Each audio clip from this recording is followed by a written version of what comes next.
So the topic of today's sermon is remorse. A long time ago in the Buddha's day, there was a certain event that happened.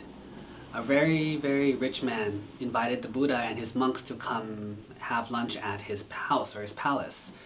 The thing was, he really wanted to have children, but him and his wife have not had children in a long time, and he really wanted to have children. So he wanted to do some kind of supernatural thing to test to see if he would have children or not. So he pulled out this really nice carpet and put it in front of the door. And he said, if the Buddha steps on the carpet, that means I can have children. But if he doesn't, that means I won't have children. So when the Buddha arrived at the location, he just stood at the door. He didn't come in. And the Buddha's attendant looked at the Buddha, and the Buddha looked at him back, and he understood. So he went and told the prince, put away the carpet. So once the carpet was put away, then the Buddha came in. Now, the man was devastated. He was very devastated about what happened, and he asked the Buddha, well, why didn't you step on my carpet? And the Buddha says, no matter what happens this life, there's no way that you can have children. And the reason for it is not what you did this life, it's what you did in a past life. And he says, what did I do? He says, well, you and your wife in a past life were shipwrecked on an island.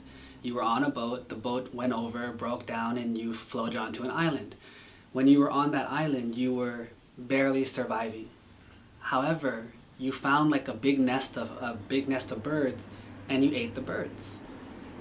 But that wasn't the cause. The cause was you ate the birds, their children, their children's children, but you had no remorse.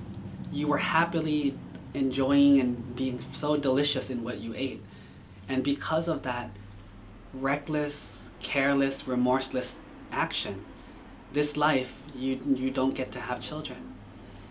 And when he heard this, he felt devastated that his actions in a past life dictated what happens now. And this is the concept of karma.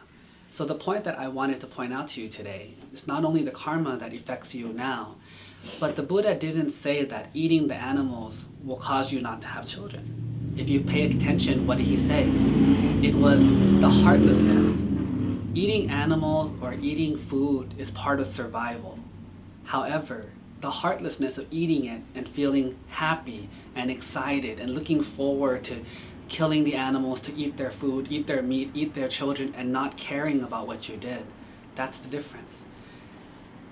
All of this comes down to, just like in normal life, when you do something bad, you hit someone with your car, you kill someone, something bad happens, the action itself does carry a penalty.